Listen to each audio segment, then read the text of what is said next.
We will be live in 2 seconds. Thank you, Randa.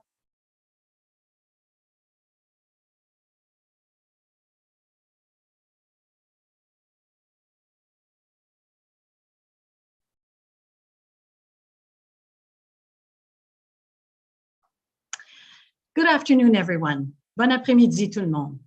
I'd like to call our meeting to order for April 24th, 2023. Before proceeding to the agenda, I want to recognize that Ottawa is located on unceded territory of the Algonquin Anishinaabe Host Nation. The peoples of the Algonquin Anishinaabe Nation have lived on this territory for millennia. Their culture and presence have nurtured and continue to nurture this land. The Ottawa Police Services Board honors the peoples and the land of the Algonquin Anishinaabe Nation. Today, Ottawa is home to approximately 40,000 First Nations, Inuit, and Métis people. Ottawa's Indigenous community is diverse, representing many nations, languages, and customs. The Ottawa Police Services Board honors all First Nations, Inuit, and Métis peoples and their valuable past and present contributions to this land. Thank you. We are currently broadcasting on Zoom and live streaming on YouTube. Given this meeting is being held electronically, I want to caution that there is a possibility of technical difficulties. Should we receive any disruptions, I would ask that everyone remain patient as we work to fix the issue and resume the meeting as soon as possible. Prior to this public meeting, we held our in-camera meeting, and the board discussed the following: Labor Relations Unit Report, first quarter of 2023, a delay application, and 4 labor relations matters. I would like to note at the outset of our meeting that regrettably, I have another commitment this evening. Should our meeting extend beyond the time that I will need to leave, I will ask Vice Chair Fakarani to chair the meeting in my absence. Now, I see that the mayor has his hand up. Mayor? Merci, Madame la Présidente. And before we get started, and given that you are possibly leaving the meeting before it's over, I wanted to make sure that we took a moment to acknowledge that this will be your last meeting as the chair of the Police Services Board. And I wanted to say a few words with your permission, and perhaps other members will want to speak as well. But so first of all, you agreed to come back. You were on the police board previously, of course, and you agreed to come back under some very difficult circumstances. And I don't think when that invitation was extended to you last year that you thought it would result in you being the chair of the board for an extended period of time. So this was all a surprise. And every time, we reached out to you with the previous administration or the current members of the board and said, Suzanne, would you mind, stepping up and taking on this role on an interim basis? Would you mind staying a little longer? Would you mind staying a little longer again? Every single time, you not only agreed, but you embraced the opportunity. You showed, great concern for the future of the police service and the Police Services Board. Every issue that we've dealt with, you've dealt with, you've shown compassion and thoughtfulness and integrity, and you've thought about what's in the best interests of the people of Ottawa, what's in the best interests of the members of the police service. You've shown a lot of support and compassion for the leadership of the police service and for all the people who work there, sworn officers and civilians. And again, every single time we've asked you, for your help, you've said yes. And so I want to speak on behalf of the board, but also speak personally and say how grateful I am to you for your service to the police board and to our community. You've shown a great deal of thoughtfulness and sensitivity as we've navigated a number of very difficult issues over the last 6 or 7 months. And so I'm personally grateful to you, and I know everyone on the board is as well. And again, I just want to reiterate, I think this has been a really remarkable level of service to our community. I know how much time you've put into this. And I think on behalf of the people of Ottawa, I just want to thank you for that. So, merci beaucoup. Vous êtes très gentil et vous avez été très généreux avec votre temps. Et alors, nous sommes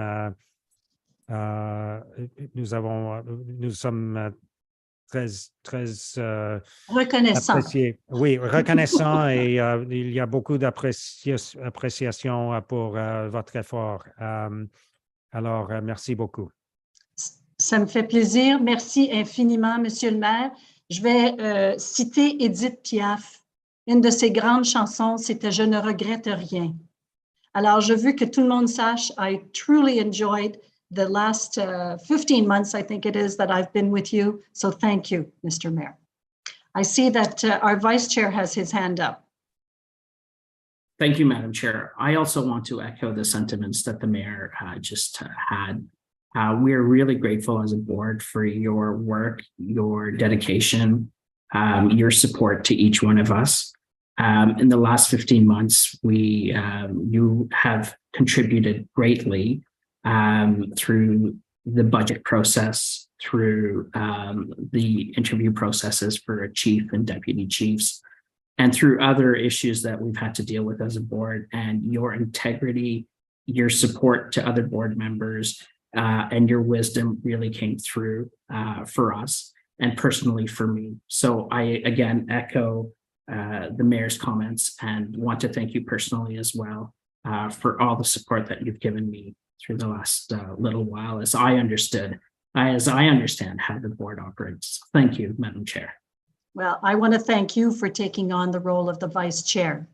You're a wonderful Vice Chair, and you bring so much, and so does everybody else, but you bring a lot to the new role that you have. So good luck with that. Madame Curie.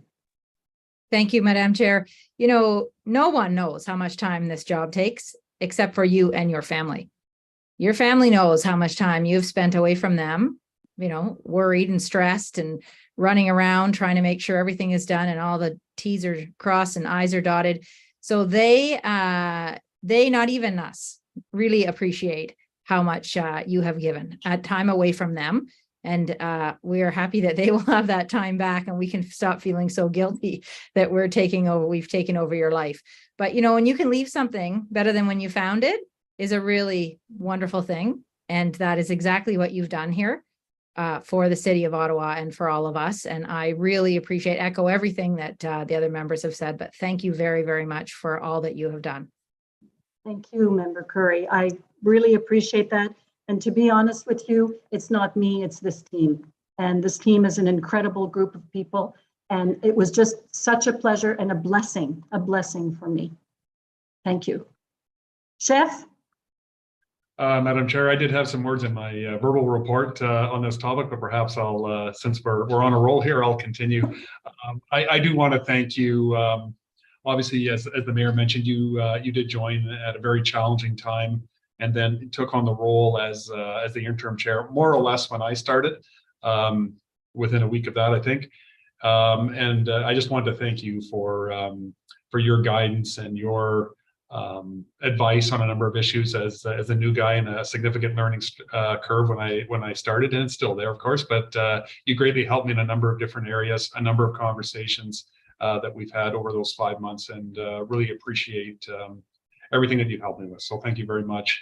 And I hope you have a nice relaxing summer with no meeting.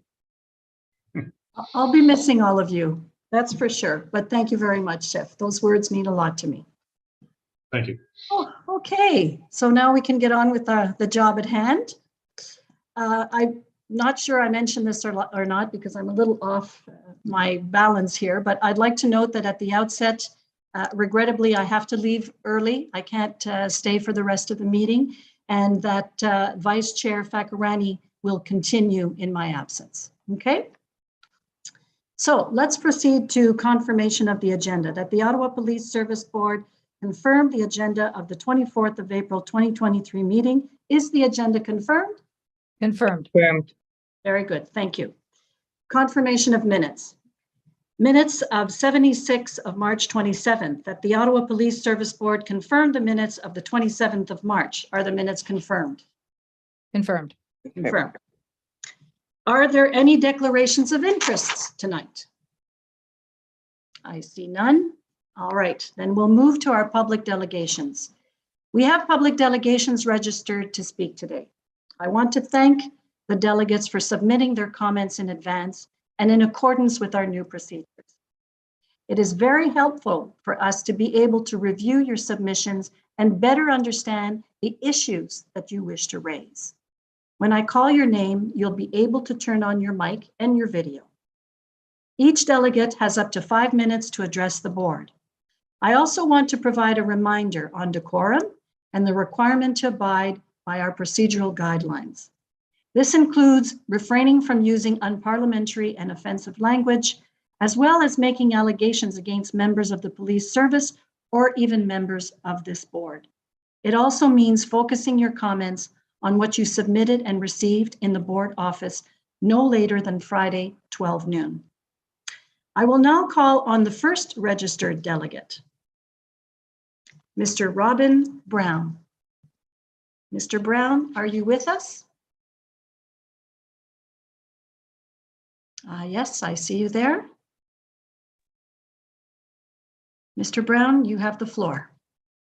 Thank you, Chair. And when you say that you will miss all of us, I certainly hope that includes me. Absolutely. Excellent. Well, seeing as none of you had any questions from you last month, despite having gotten my written remarks 3 weeks before the meeting, like I did this time, I thought I'd focus my remarks today on something I hope will generate some questions. I'd like to tell you the story of a young Black Ottawa father told me yesterday. He was at a McDonald's. I'm sorry to interrupt you, Robin, but I have already indicated to you earlier today that this submission came in today. This was not your submission that you provided before 12 Actually, on this Friday. is the later on my submission that I provided. So this is part of it. I will ask you to abstain from this first part because the board members have not had a chance to review it, and it's unfair to them, and it's unfair to anyone else who speaks in front of us here because we do not allow any changes to the text that's provided by noon on Friday. Please abide by that rule. Well, sure. Let me ask the chief a question. Chief, this is a story about a young Black man's interaction with the Ottawa police. Would you like to hear it? This is not part of your delegation, Robin. Would the chief like to hear the story? I can't allow you to do this because it's not fair to the board members or to other people who submitted by 12 noon on Friday. So if you're not going to stick to the rule, if you're not going to stick to the text that you originally provided to us, I'm going to have to ask that you not delegate this evening. All right, Chair. And just to be clear, I did submit my original delegation April 3rd. This is a revised version. But if you don't want to hear the story of the young Black man, I understand. I'll go on to what I submitted. Thank you. You can give that delegation at the next meeting if you like.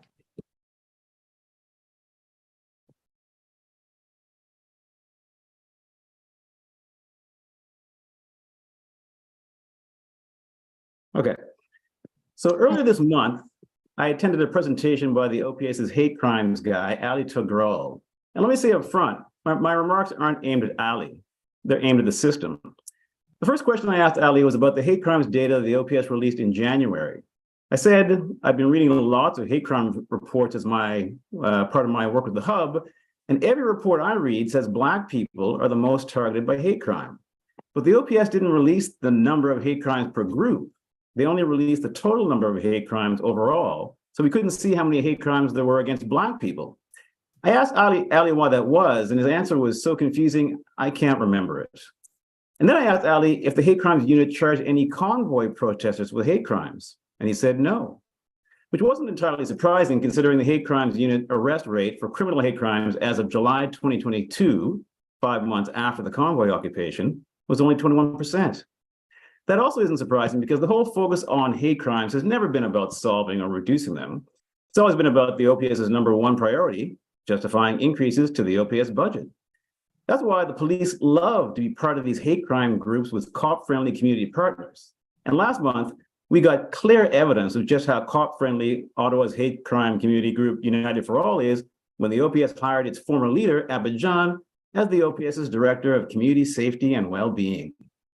So the evidence shows that the hate crime unit isn't very effective. But luckily, hate crimes don't affect the majority of Ottawa residents, but traffic does. How effective is the OPS at addressing the #1 issue identified by the majority of Ottawa residents? The OPS budget you approved last month said that in multiple surveys, Ottawa residents identified road safety as a top concern and that it remains a #1 priority for the OPS. However, during the March 1st City Council budget meeting, the one we interrupted, Councillor Sean Devine said he had spoken to Deputy Chief Bell about Councillor Devine's constituents' concerns about traffic, and that DC Bell had told him policing is not the answer to speeding and road safety. Really? Even with a budget of more than $400 million that includes 37 officers in the traffic services unit? That doesn't sound very effective. You're not fulfilling your mandate to ensure adequate and effective policing in Ottawa, and you're limiting public input that would help you do your job properly. So it's time to continue reimagining community safety in Ottawa by freezing the OPS budget, pending the outcome of the line-by-line audit of all city services, which is supposed to include the OPS, according to the mayor. Thank you. Thank you very much, Robin. Are there any questions or comments for Mr. Brown from the board? No? Oh, yes. Member Henschel, did I see your hand up? Yes, you did. Thanks. So thanks for that, Robin. Question I have is, you know, I've listened to your presentations or your delegations. What is it exactly that you're asking for the board to do?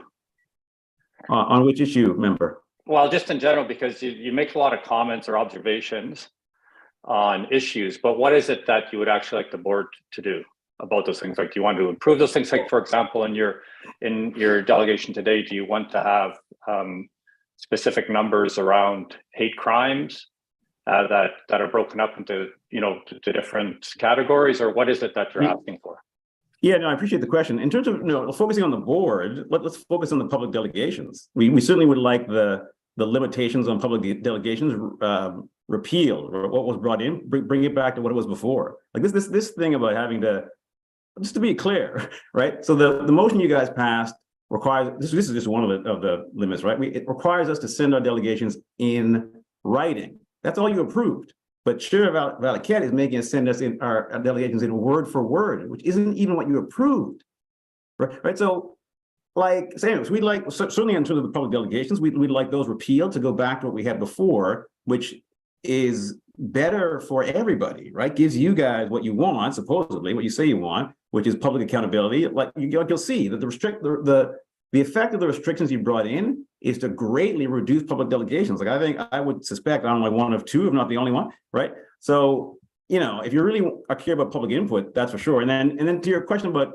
for the OPS, actually, yeah, in terms of hate crimes, we'd like the numbers per group released. We want to know how many hate crimes there are against Black folks, right? Right now, the last data release was just this, the overall number, not broken down. Again, as I mentioned, when I asked Ali why that was, it's like, literally his answer was so confusing, I can't repeat it. So there you go. Okay. Thanks. Thank you for that. Is there any other questions for Mr. Brown? I see none. All right. Thank you very much for coming this evening and being with us, Mr. Brown. Our next delegate is Maria Sardellis. Hello, Maria.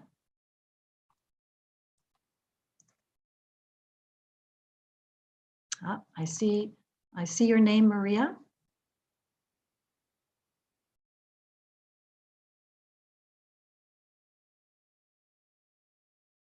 So I think you're now unmuted. Okay, thank you. I'm not very savvy with this stuff. And I guess my facial thing doesn't show up, right? It's not That's supposed right. to. Your camera's not on. Okay, so, and it's not supposed to be, is that correct? It can be on if you want it to be on. Oh, I just don't know this stuff. I hate Down I hate this stuff. Oh my there gosh. you are. There. Welcome to our meeting, Maria. I understand Thank you. this is your first time, so we're very happy to have you on board. And And I'm going to do my best because that 5-minute constraint thing was like, oh boy. Okay. Yes. Okay. So all right, I'm so going to do my best. I promise. the floor is yours. Okay. The Trespass to Property Act is well written and well adjudicated. It requires no amendment or special interpretation. However, police enforcement is not in alignment with the Act and or our court's rulings on the Act. The provision of police services and the safety and security of citizens is threatened when good laws are badly enforced and result in detrimental consequences to the public. Community interests are not served by police issuing trespass at the request of a person lacking the authority to do so. Pursuant to the Act and our court's rulings, a person cannot be trespassed if they are the invited guest of the occupier, or if the person has legally conferred authority such as the power of attorney or legal guardianship. The Trespass to Property Act and Ontario courts do not enumerate disruptive behavior as grounds for trespass. There are two types of property ownership: deed ownership and physical possessor. Multi-occupancy facilities like apartment buildings, long-term care, retirement homes, and group homes have multiple physical possession occupiers. Landlord Tenant Board and Ontario Court of Appeal have ruled the physical occupier, not the owner or agent of the owner, can issue a trespass. Similar to Ontario Court of Appeal in the Weber's case, the Ontario Provincial Offences Court in 2019 confirmed a person with legally conferred authority cannot be trespassed. Trespass charges were withdrawn upon presentation of power of attorney documentation for a person trespassed for life from their 96-year-old mother living in a retirement home. Community interests are not served when citizens have to pay thousands of dollars to a lawyer to go before a court and beg for the court to enforce the Trespass Act as it is written. Police mistakenly take direction to trespass from the deed possessor and not the physical possessor as described in the Trespass to Property Act, who pays to occupy their lawful permanent residence. Rogue definitions of occupier by our police officers erodes public confidence. Misuse of the Trespass to Property Act brings law enforcement into disrepute. There's consequences. Compelling arguments for human rights code violations and charter rights breaches and numerous other legislation violations arise when an individual without the authority of law is forbidden from engaging in their normal freedoms to come and go and make personal choices like others in society. We have charter breaches. The Trespass to Property Act misuse results in police being complicit with charter breaches and with the obstruction of the legal authority of a power of attorney or legal guardian to care for their mentally or physically impaired grantor. Police services should not result in the safety and security of citizens being threatened with unlawful trespass for fulfilling their legal obligation to report seniors and disabled persons' abuse. Individuals raising concerns about poor care of their loved ones, similar to what our military reported during the pandemic, are being unlawfully trespassed by police, taking direction from the deed possessor. Individuals are trespassed for life, in many cases, from their family and their disabled children without due process.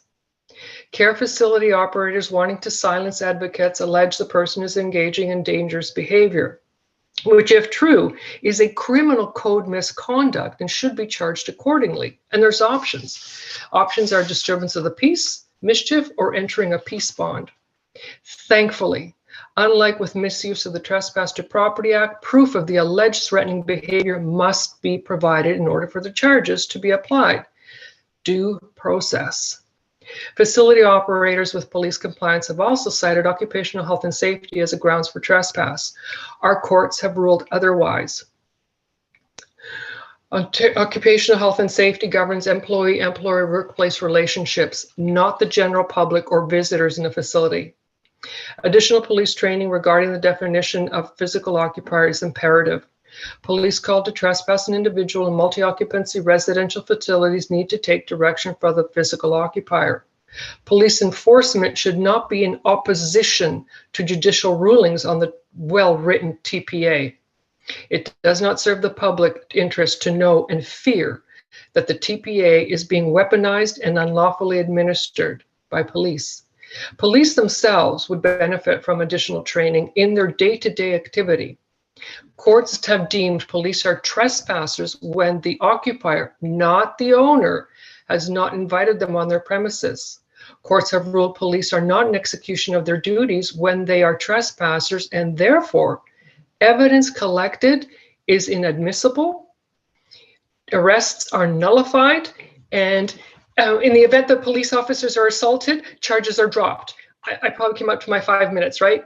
I am not wanting to slam police, but what really bugs me is that when we have police officers assaulted and they're trespassers, so the charges are dropped, and I have cases, court law cases, where they have had physical injury, permanent, discs removed out of their backs, attempted murder, and the charges are dropped because they were considered trespassers. I have an issue with that. I don't like that the judge decided that way. I wouldn't have, but this is where our officers need the help as well, besides our people living in retirement homes and long-term care homes. I'm sorry about that. No, that's fine. You bring up some excellent information to this board. I certainly appreciate it. And I already see that there are members of the board that have their hand up because they'd like to ask you some questions or have comments. So I will go to Member Curry, please. Maria, thank you very much for that. I read all of your material ahead of time. It was super helpful because there was a lot to digest there, and it was very helpful to me. I do want to ask you sort of, I really appreciate you had to have had some experience with this to have taken, this on and want to come and speak to us about it. So, I mean, what I read when I went through it, I thought really your end goal is that you want police to be better trained to understand all that you have said because of the inaccuracies, like the wrongly wrong charges or whatever, however you would phrase it. Is that your main goal, that you want them to be better trained and understand it, or what other goals do you have? Yeah, I want them to be better trained on understanding who the physical occupier is pursuant to the Trespass Act. And the courts have ruled it's the person in physical possession. And if they could arrive to facilities like care homes who are, trying to throw us out just for advocating and say, property owner or operator, can I speak to the physical occupier?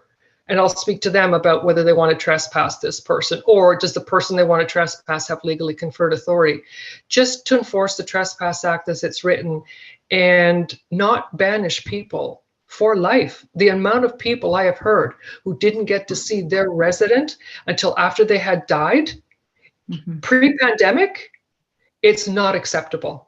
It's just not, and it's a good law. There's nothing wrong with it. And when we have criminal code misconduct options, it's great. Let's charge accordingly. And the one thing that's so good about criminal code misconduct charges, they have to provide proof. Do you know how many people would say, oh my God, we would get proof? They would have to prove it. There's advocates that would drop to their knees in joy when they would hear that the facility had to provide proof. Thank you very much for that. It's very helpful too that your presentation showed the other option. You're not just, criticizing in general. You're saying instead of this, do this. Very helpful to us. Thank you very much for providing all that information certainly to me, who didn't understand any of that until I read your delegation. And I'm available anytime to discuss more, because trust me, I have done research on this like you would not believe. And actually there's a document right now, a full document that has been reviewed by the Department of Justice regarding charter breaches and police officers. I'm not going public with this stuff because, again, I've got a very soft spot for police officers. But if it ever catches on, there are huge charter violations. And right now there could be a class action. I want to avoid all of that if we can. It's just a simple little bit of training. I swear I could do it just in 15, 20 minutes if I had to protect our guys. And our guys, I mean, male and female. Oh God, can you tell I'm nervous? Thank you very much. Very, very much appreciated. I can see that the chief has his hand up, but just before I go to the chief, Maria, can you tell us a little bit more about the organization that you represent? Yes, advocacy, access to seniors and disabled. When I was number 3 of 4 people trespassed within an 8-day period from one City View retirement home. And I actually didn't complain about my mom's care. She was fine. We had private care for her. I complained about watching a young employee, physical workplace violence. And the next day I was trespassed for life from my mother. And that's when I found out that this even happens. And then I found out it's right across Ontario, right across Canada. And I remember, trying to correspond with the owner and saying, I don't understand, I just stood up for an employee. Workplace violence, is not acceptable. She was just a young little thing. First job ever. And again, I've got a bleeding heart. And so I stood up for her and I never got a response. And Christmas was coming, wasn't allowed to see my mother. I hired a lawyer. The lawyer tried getting what was the grounds for my trespass. Nothing.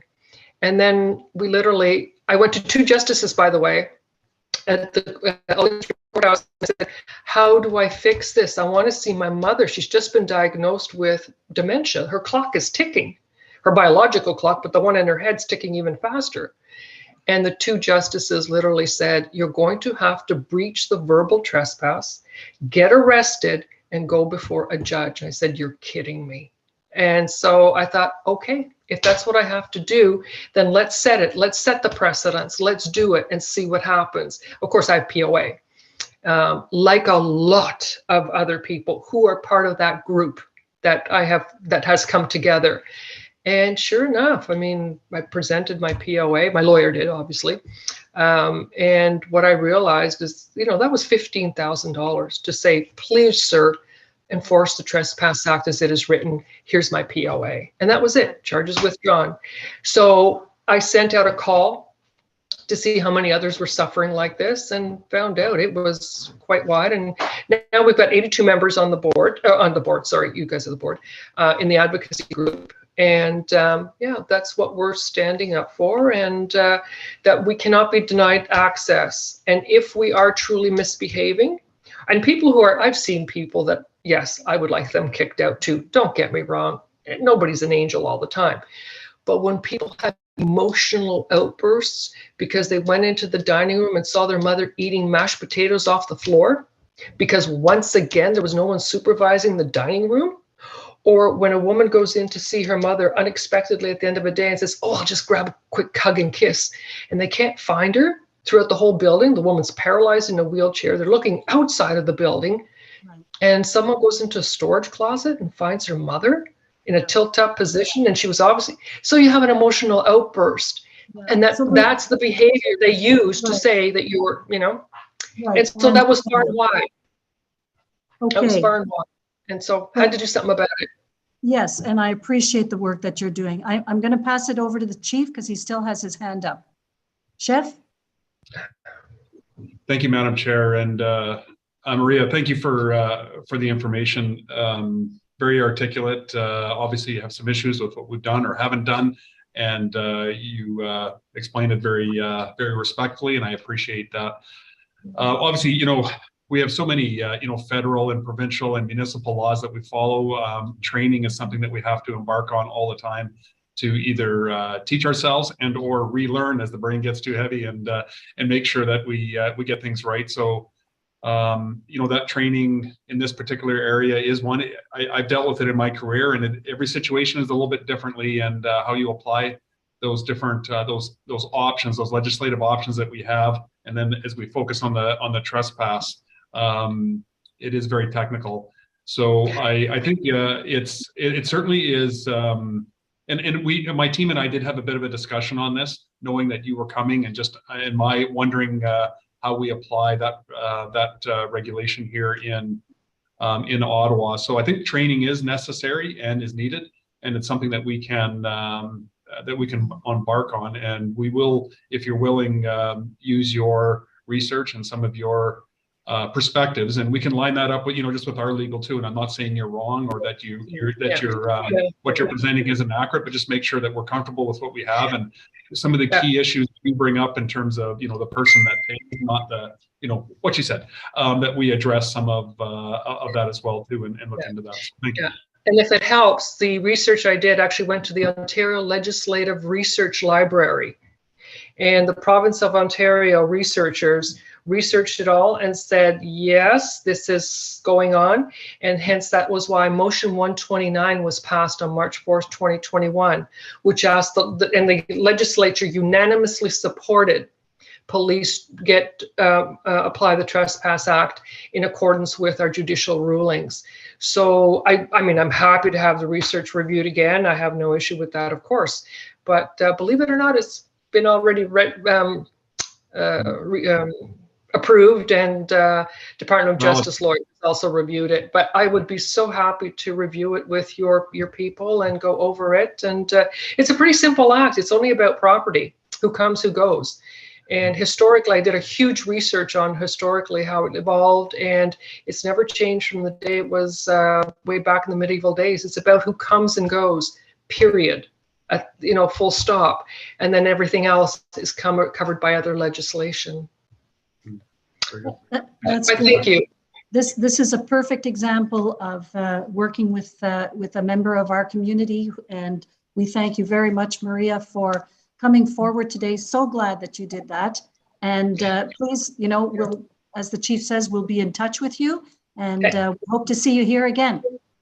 Well, I won't see you again, but from the sounds of it, they're losing someone incredibly special.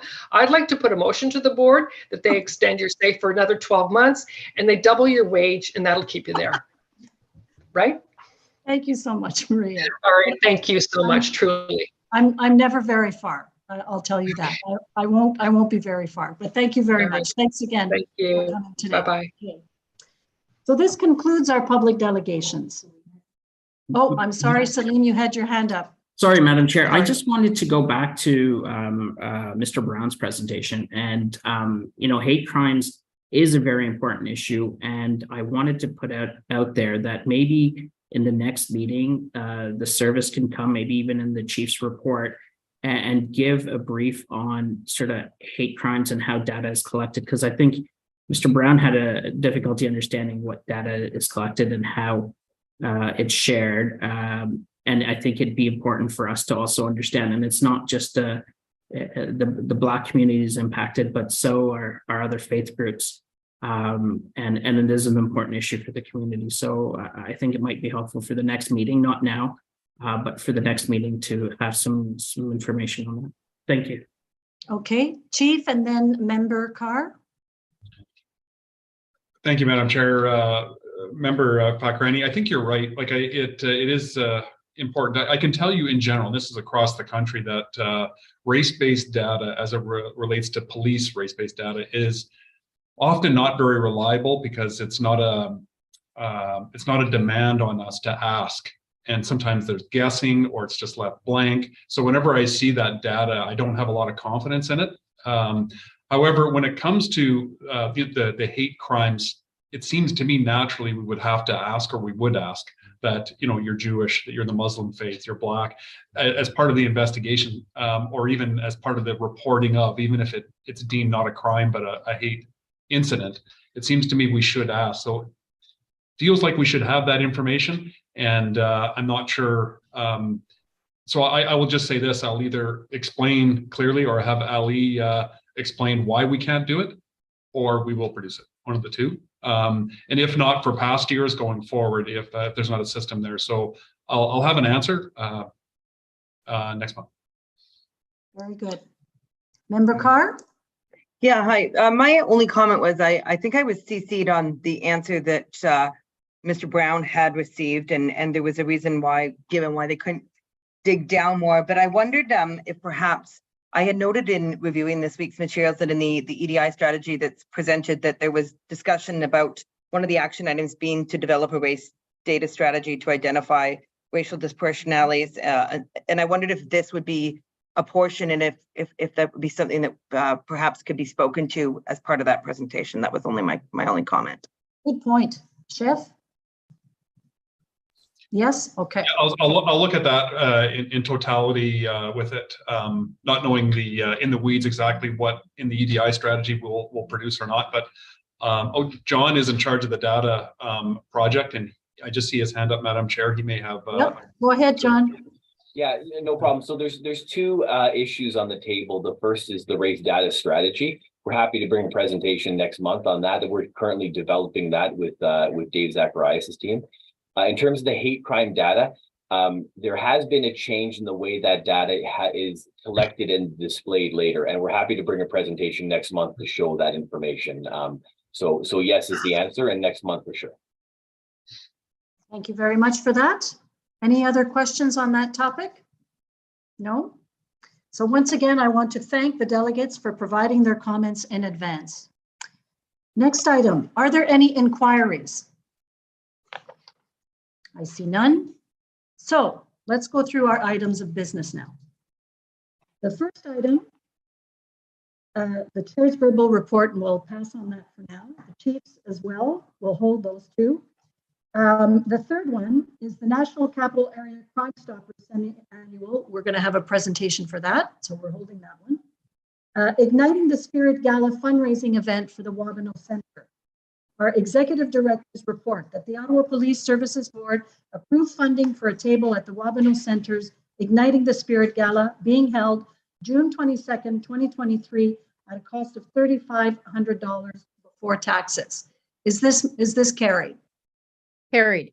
Madam Chair, can you turn more to the microphone? Because when you turn your head sideways, we can't really hear you. Sorry about that. No, I appreciate the comment. Let me know if this is better. Is this better? Okay. Oh, Marty, yes, go ahead, please. Member Carr. I just had a quick question on that. I have no problem with carrying it, but I wondered, I saw that we had a $6,000 budget. This table is $3,500. I wondered if typically we give to the same organizations each year under that policy, and if there was any guidelines for how we disperse those funds, if it's a call out that we do or folks just apply. I just wanted a little bit more information on that. Yes, I'll be with you in just a moment. And that actually, if you don't need to answer that right away. Yeah, I'm going to ask our executive director to answer your question, Member Carr. Just a moment, please. Hi, Member Carr. So let me just put it on. So the board does have a discretionary funding policy, which outlines 4 key areas for how we spend the funds. In terms of the community events, it really is based on who comes forward. We do have 2 typical events that we support, one being the Wabano Gala and the other being the OPS Gala in the fall. Okay, thank you for the clarification. Sorry about that. If there was echo there while Krista was speaking, my mistake with my equipment here. All right, so we've carried the Wabano Gala, which is an excellent event, by the way. If you haven't had a chance to go, I really encourage you to do so. EDI Action Plan, Chief's report that the Ottawa Police Services Board approved the amended 2023-2025 Drive 2 strategy attached in this report that was tabled at last month's March 27th meeting. Is it carried or held? I see that Member Carr's hand is up. No, is it carried? Carried, sorry, that's a residual. Carried. Thank you. Appointments of special constables. Chief's report that the Ottawa Police Services Board approved the appointment of Ottawa Police Services employees listed in document 1 as special constables pursuant to section 53 of the Police Services Act in accordance with the terms and conditions set forth in the approval of appointments forms which will follow. Carried or held? Carried. Good, thank you. South Project increase to contracts. That the Ottawa Police Services Board approve an increase to Moriyama and Tashima's and CS&P Architects contract in the amount of $3.2 million, including contingency and excluding HST, for additional services to retender and to replenish construction administration fees for execution of the construction phase of the South Facility project for a total contract value of $9,438,265. Number 2, an increase to Colliers Project Leaders Incorporated contract in the amount of $1,285,438,000, including contingency and excluding HST, for additional project management services to retender and to replenish construction administration fees for execution of the construction phase of the South Facility Project for a total contract value of $2,364,153. Is this item carried or held? Member Carr? I'm fine to carry if I just want to confirm verbally that this is being absorbed internally by the existing police services budget. Jeff, would you like to respond to that? I will pass that on. Know the answer, but Steve on this topic knows this very well, so I will pass that over to Deputy Bell. So the short answer, Member Carr, is yes, absolutely. This is part of the funding envelope in the facility strategic plan refresh that you approved in January. Thank you for that. Thanks for the confirmation. I just wanted to confirm verbally. So is this item held or carried? Carried. Carried. Okay. Completes report part 5, Police Services Act, first quarter 2023, that the Ottawa Police Service Board received this report for information. Is it received? Received. Received. Financial status report, first quarter 2023, that the Ottawa Police Services Board received this report for information. Received? Received? Can we hold? I have a couple of questions. Okay, that one's held. Next one, board monitoring requirements, first quarter 2023. Your voice, Suzanne. I want it down again. Okay.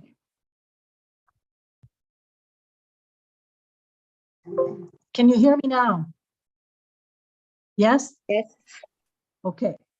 So board monitoring requirements, first quarter 2023, executive director's report. Please. Yeah, I think there is a problem with the voice. We cannot hear you. Okay. I'll try one more time. Okay. Okay, here goes. That the Ottawa Police Services Board received this report for information, board monitoring requirements first quarter. It's only when you're facing the front that we can hear you. As soon as you turn to the side, we can't. Okay, so I need eyes on the side of my head. Okay, so this report was received? Is this the financial report? No, the financial. Okay. This is board monitoring. We held the financial report. We held the financial report. Okay, I'm almost done. Okay, I'm almost done here. Letters of commendation. Held? Held. Or received? Held. Held. Very good. All right. Okay. Oh, outstanding board inquiries and motions. Is that received or held? Received. Received. Okay. Very good. Okay, so other business, in-camera items, can you still hear me? Please note, the in-camera meeting will be held still prior to the public meeting, and we discussed the following: Labor Relations Unit report, order 2023. Okay, I'm going to have to stop because you can't hear me. And so just give me 2 seconds. I will move to another laptop. If you will just give me 35 seconds. Perfect. We'll wait. I think your microphone knows it's time. Your time has come to an end.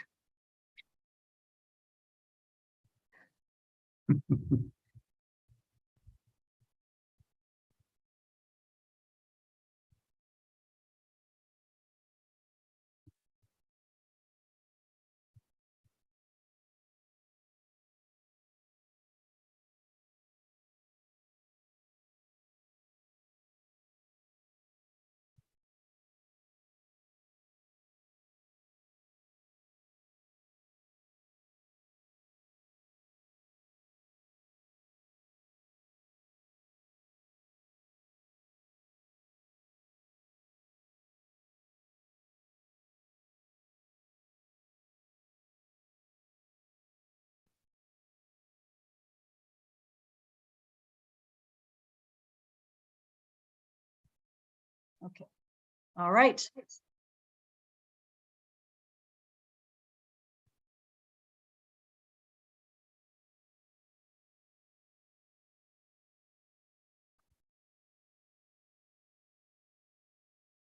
Deux secondes. Okay, we have no feedback now. We're back to normal. Can you hear me? And I heard what you said, Member Carr. I think you're right. My laptop is giving me the big hey signal. Okay, so we're going to go back now to our items of business, and we'll start with the chair's verbal report. Dear board members, chief, CAO, DCs, OPS members, and our dear residents of Ottawa, Wednesday marks my last day on the Ottawa Police Services Board. I have enjoyed these last 6 months of chairing these meetings, as well as fulfilling the duties required of the chair. I'm impressed with how we have worked together, even though being a totally new board that came together last February and then in October with the addition of Mayor Sutcliffe and Councillor Carr. You all bring something very unique to this group with your diverse work and life experiences. Most importantly, your willingness to work as a team. This, to me, has been very gratifying. I'm also proud of your accomplishments insofar as hiring a new chief, CAO, and soon to be announced deputy chiefs. We have a new safe workplace office, a new EDI strategy, find new recruits, and you're well on your way to developing the new board strategic plan and implementing the Auditor General's 11 recommendations. You are a fine, committed, and dedicated group, and I wish you all the best in the months to come with Dr. Gail Beck as a new member. Finally, I want to recognize the hard work and dedication of Krista Ferraro, forgive me, our executive director.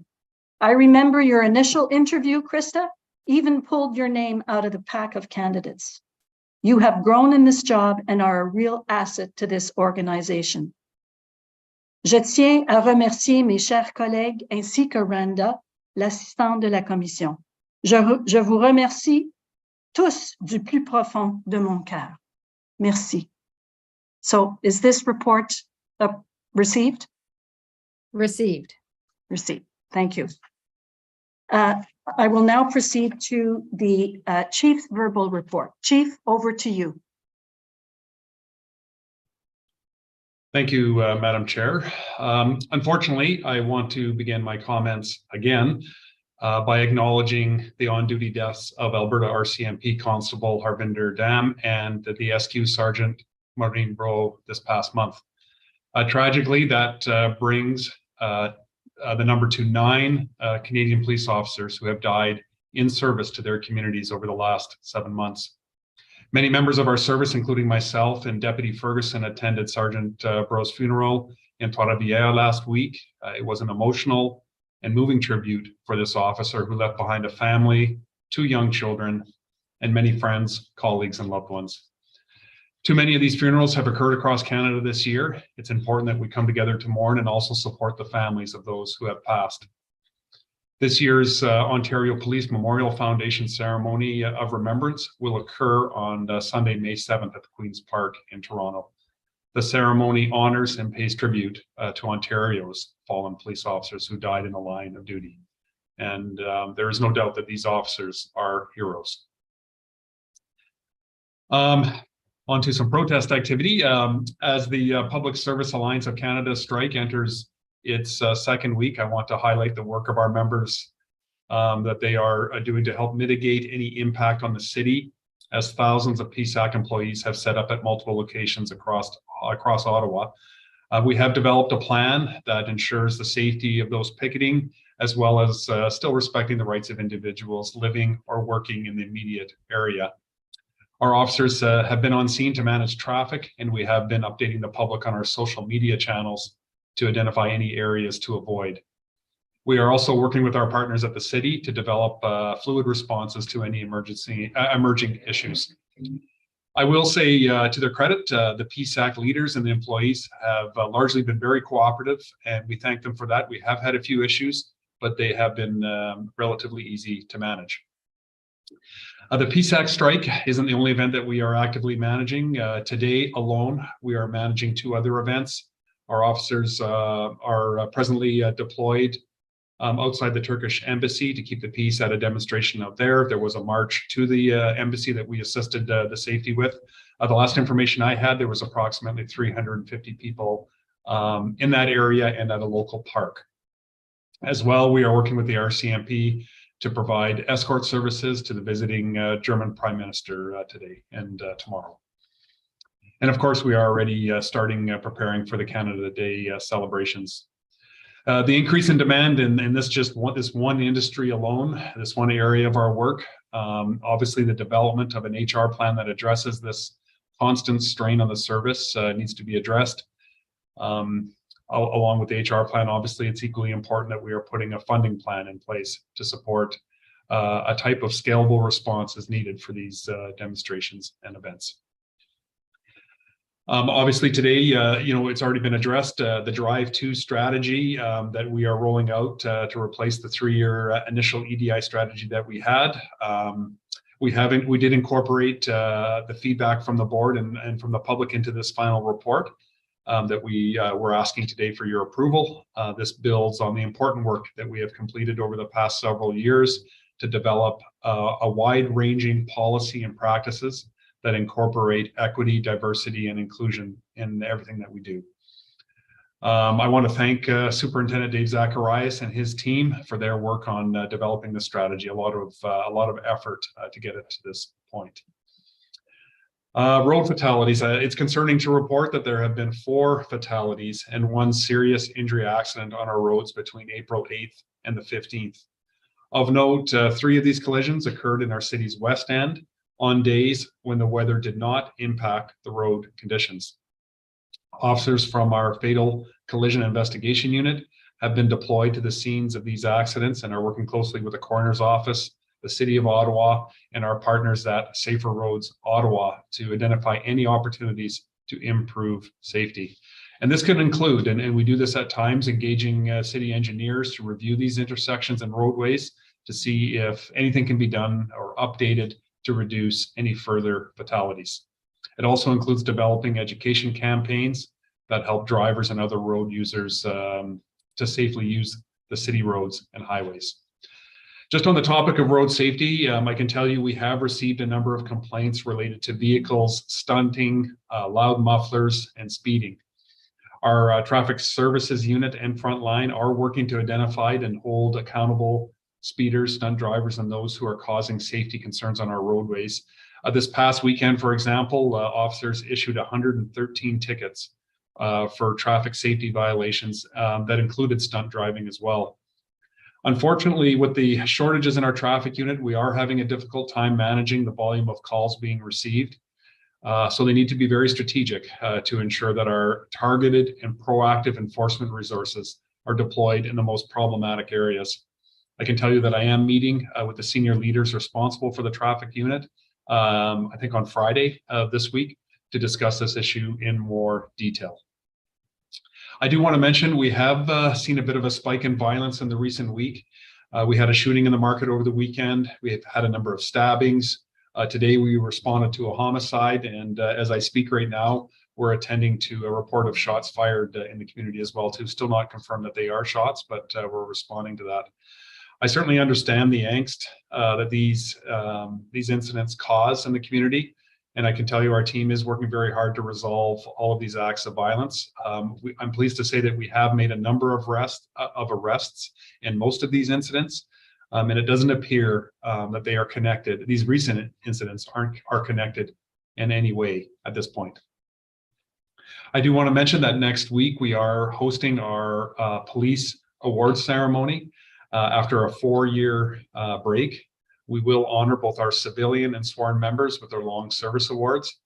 Members receive an award at the 20, 25, 30, and 35-year service marks. During this ceremony, it'll be, I think, 297 members of various ranks for their decades-long dedication to this community. And just as important to acknowledge those members is to thank the family and friends that support our team day in and day out. Over a 20-year plus career, there will undoubtedly be some very difficult days, and they are always there for our members. I would like to highlight a few examples, great work by our team, and in particular, the compassionate approach taken by Sergeant Jeff Island and Constable Abdullah Ahmed, Wayne Clayton, and Curtis Hebert. These officers responded to the death of a young woman and had the tough task of informing her family. We received an email from the family that is included in this month's accommodation report, and I'll read just a portion of it. In the early morning, Sergeant Jeff Aylan and his partner presented themselves at my door to execute the difficult task of informing my wife and I that our daughter had died a few hours earlier. They did so with the utmost professionalism and empathy and provided us with the information they currently had and made themselves readily available in the hours and days that followed to answer any queries we had. Over the next 10 days or so, I had numerous interactions with Constable Hebert, who likewise demonstrated professionalism and compassion as we conversed about the circumstances surrounding my daughter's death. They also reflected the professionalism and concern that clearly is part of the Ottawa Police Service.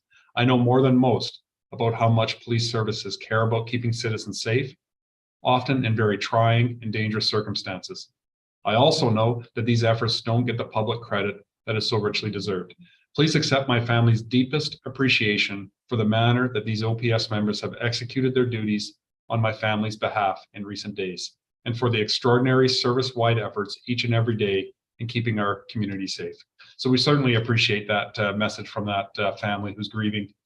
These types of calls, when you do what we call an NOK notification, it's part of every officer's job, and they are never easy. But it makes me proud to know that our service has these officers who show that compassion and empathy to these people during their darkest days. We already have commented on the outgoing board chair, Madame Belliquet, but lastly, I do want to welcome Dr. Beck to the board. I had a brief conversation with her last Friday, and I'm looking forward to working with her in the coming years. Her experience and resume is extensive, and obviously the topic of mental health is a priority for her, and I sense she will make sure that it remains as such for us. So good luck to Dr. Beck, and welcome. Thank you, Madam Chair.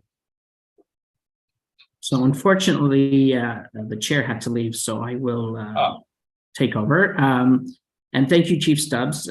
Just incredible. Your report shows the breadth of activities that are taking place just today with the PSAC strike, with homicide. The amount of activities that the service is dealing with is just incredible. Any questions from board members with respect to the Chief's report?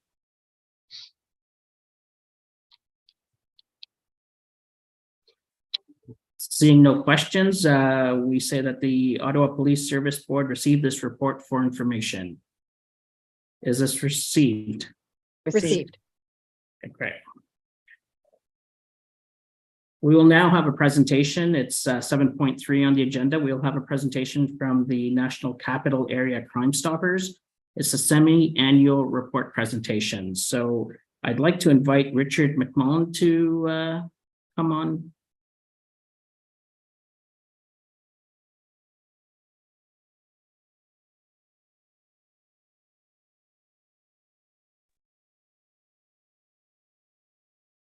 Thank you, and good afternoon. Good afternoon, Richard. We can hear you, but I cannot see you. I'm not sure if others can.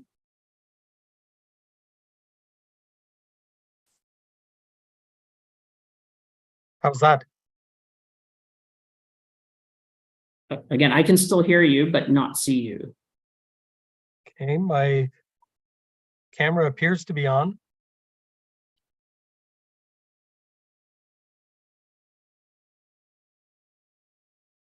Any change? No, can others see him or? No. Mr. McMullen, do you have a cover over your camera lens by chance? Nope. Okay, it's just a black screen for everyone. Sometimes there's a little slidey, people don't even know it's on their computer, but there's a little slidey thing right above the camera that you just slide back and forth. It doesn't appear to be that. Okay. How about we'll go without the video and we'll just speak? How's that? That's fine with us. Perfect. Well, thank you again for the opportunity to provide the semi-annual update. We've been doing this for about a decade to various police boards, and it's something that we enjoy sharing as much as we can about our program and the good work that our police partners do as well. So I'll start with some of the board updates. In January, we were able to welcome a new board member. Kevin Stewart joined us. In June, we'll be attending an in-person provincial training conference hosted by one of our other programs in the province. 38 of our provincial counterparts will be joined in this training conference where we get to share best practices, learn from other programs, and share in some learnings and educational experiences from our various police partners, which is quite good. Our tip volume in 2023 is down slightly from 2022. We received 319 anonymous tips from the public in March versus just over 500 for the same period in 2022. And we're continuing to monitor that just to see if there's any lessons or learnings we can take from that. One of the things that's encouraging is that we're now being able to be back in public facing events. Community outreach and engagement continues to be a positive for us. Participating at various community events like we did in the fall with the Help Santa Toy Parade in downtown Ottawa, the Orleans Parade of Lights, and the Barhaven Santa Parade, where our youth volunteers and our iconic Grinch was able to share candy canes with the community and basically take part in festivities, which is always welcome. We were able to join our RCMP partners at an open house event that they conducted. Their RCMP musical ride stable event earlier this year was a great opportunity where the public could come in and see various law enforcement groups and organizations, including our program, with a tabletop and share information with the public. And we're looking forward to being back with the RCMP in May as they host their musical ride events, where we'll be there with tabletop and other events, as well as in May attending various Police Week initiatives across the city. The three that are scheduled for May are going to be quite good for us to get the message out, to connect with the community, and to share information about our program is quite positive. Our next big event is going to be our 2023 charity golf tournament, where we hope to have a success. Last year was a sellout, helped us raise almost $25,000 to help fund the program. We're hoping to have another successful year in 2023. In June, we'll be ramping up those activities. The event is actually held on July 20th, 2023 at the Pineview Golf Course here in Ottawa. So we're looking forward to that. And we'd welcome volunteers, prize donors, golfers. Look forward to seeing some of the police service and board members come out and support us again. It's always a fun event. And all those proceeds go to help keep our anonymous tip program running. Be happy to take any questions that anyone may have. Thank you, Richard. I'll open it to board members for any questions.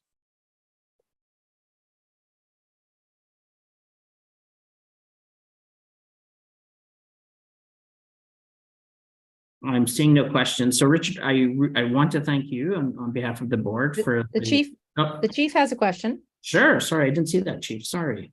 Go ahead, Chief Stubbs.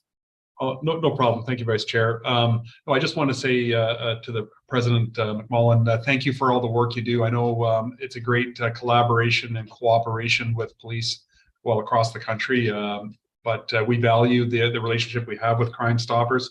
A lot of value in the program, and I know we haven't had a chance to meet yet, but I hear a lot of positive things in terms of how you've elevated the organization during your time. So anyway, I hope to meet you someday, and we can continue this, continue with this great program. So thank you. Thank you. Thank you, Chief Stubbs. And again, on behalf of the board as well, Richard, congratulations to your organization for the excellent work it does.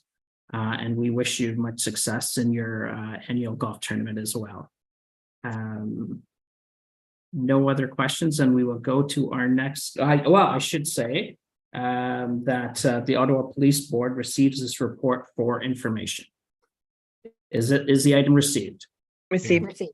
Thank you. The next item on our agenda is 7.9, the financial status report. And I believe Member Curry asked this to be held. Member Curry. I did. I just have to flip through my notes. Oh, yeah. Okay. So I just wanted on page 84, there's a comment about the various visits, Prime Minister of Japan, King of Jordan, and the convoy, all those things that cost us a lot of money. It says, with that in mind, the OPS has commenced negotiations with Public Safety Canada on a more reflective multi-year funding model that will better reflect the demands on the OPS due to Ottawa being the nation's capital. And I just wondered if there was a further comment on that. I think it's important that that's in a public document, but I just wanted to know if there was any other information that we might be able to get on that. Chief Stubbs, if I can turn to you. Thank you, Vice Chair. Through the Member Curry, we are having discussions with Public Safety Canada. At a fairly high level, there isn't, I think, an agreement that there is a gap, and we're working on solutions. And there's a number of things in play, of course, right now with the federal government and the City Hall. This is something that we're just trying to enhance our existing agreement with Public Safety Canada in regards to some of the funding that we do receive. But I think there is a larger effort in terms of again with the Wellington issue, expanding the jurisdiction of the PPS. A lot of issues in play. I'm just focusing right now just on this smaller issue, which is a big issue for the service. So it certainly will, when it's appropriate, bring this back to the board when we have a path that is approved. Great, thank you for that. I just thought we should just make sure this is on our radar to follow. I don't think this has really been reviewed in a while, so thank you very much for doing that and having those discussions. I know they're just starting, but good that this is in that report for the public to see as well. The other comment I had was about the minor, the OPS ended Q1 2023 with a minor deficit of 100,000. And there is explanation for that it could be, it's a timing issue. There's a bunch of different things, but I just wondered if anyone had more of a comment on whether we need to be concerned about that or not. Would this be Deputy Chief Bell to respond? Yeah, absolutely. We in past years, we've always provided a Q1 forecast. This is the first year that we haven't provided that Q1 forecast, and that's in line with the city's new financial reporting model. So they don't provide it now either, because it's early in the year. It's of limited projected value right now. So as we come forward in Q2, we will be providing year-end forecasts. We'll be able to better quantify some of the pressures that we may be seeing, as well as some of the strategies that we're going to have to rectify any of those pressures. We're not concerned about the timing right now. There's been nothing that's been highlighted that we think will take us off of a positive year-end at this point, but we'll continue to report on it as we move ahead. And you're right, it's mainly around a CPP and EI timing perspective. They're very front-loaded. That's what's caused some of the challenges to date. Thank you for that longer explanation. I think that's helpful for people always in Q1. I just really wanted to hear you make that comment that this is a normal thing. The other thing I was just going to highlight for board members was, and I'm sure you all read it, but just when you had a very good section of this report that listed that the challenges are surge capacity to come, inflation, contract negotiation, and legal settlements. There might have been another one. I think I got distracted by listing them, but I just wanted to highlight that for board members, that as we go forward here, that's something that we want to ask about as we go along, how those things are impacting our budget. But I just want to say thank you very much for that report. I did at some point think we should have a longer conversation about the 7.5 million or 7.05 million of efficiencies and the status of that and whether that is realistic. You know, we have this reduction of 20 permanent positions, but yet we're hiring more positions because that's part of what we need to do. So I just thought at some point we would need to have a little bit longer conversation about those efficiencies and whether that still makes sense, you know, given what we know we need to spend money on. But anyway, thank you for that report. Thank you, Member Curry. I see Member Carr also has her hand up. Member Carr. Yeah, thank you very much. I'll just say, first of all, I really appreciate the memo format that that came with the financial chart. I found it really useful. I have a question that was similar to what Member Curry was asked, but when I was looking at, you know, the events and demonstrations, we're talking, and I'm pleased to hear, Chief, that you're working with federal government partners in terms of cost recovery for that.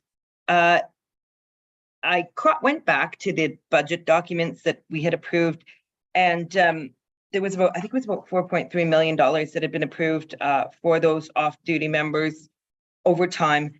And I wondered if that line item in the original budget, if that corresponds completely to sort of these sort of events that's mentioned here, like POTUS visit, Prime Minister of Japan, King of Jordan, the, you know, convoy, or if it also included the cost when through provincial mandates where police officers have to be at, you know, the Santa Claus parade or at construction site, or if that item doesn't show it all in the budget because it's all through cost recovery. I said that sort of in a confusing and complicated way, but I'm hoping it was understood. Yeah, actually, Member Kai, absolutely understand what you're asking. So specifically what that line item you're talking about, and you'll have to point out a line for me, but the one I believe you're speaking of only relates to the offset of the revenue we would take in for paid duties. So it is specifically around the construction sites and around Santa Claus parade or other events where we would actually charge for police officers' attendance. That's the offsetting expense that we would have to pay the members. So it doesn't relate at all to the areas we're speaking about here in terms of demonstrations. Okay, perfect. I made the notes on my column, so I'll come back at a next meeting to confirm if anything else, but appreciate that. Thank you. Any other questions from board members? If not, then that the Ottawa Police Service Board received this report for information. Is the item received? Received. Received. Thank you. And I believe our last item on the agenda is 7.12. And this is the letters of commendation. I know the chief mentioned one during his remarks. Member Curry asked this to be held. Member Curry. I just like to highlight them, you know, like when I read through them every agenda, I just think, you know, it's really not publicized enough what the type of work is, how much people out there are working with individual people who are in very difficult situations. I was glad that the chief highlighted that one because I thought that one was the most touching one. The other ones are very, very good.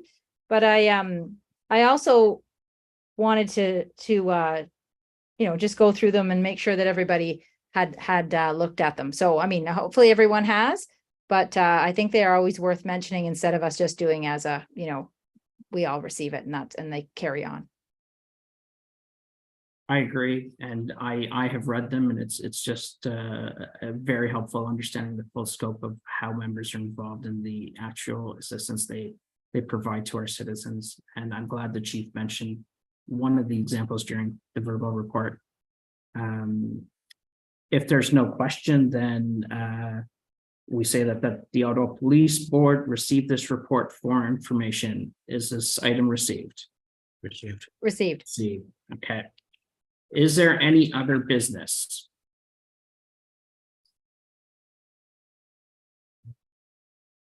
Hearing none, I'm going to suggest that our next meeting will be held on Monday, May 29th. And can I please have a motion for adjournment? So moved. We're adjourned.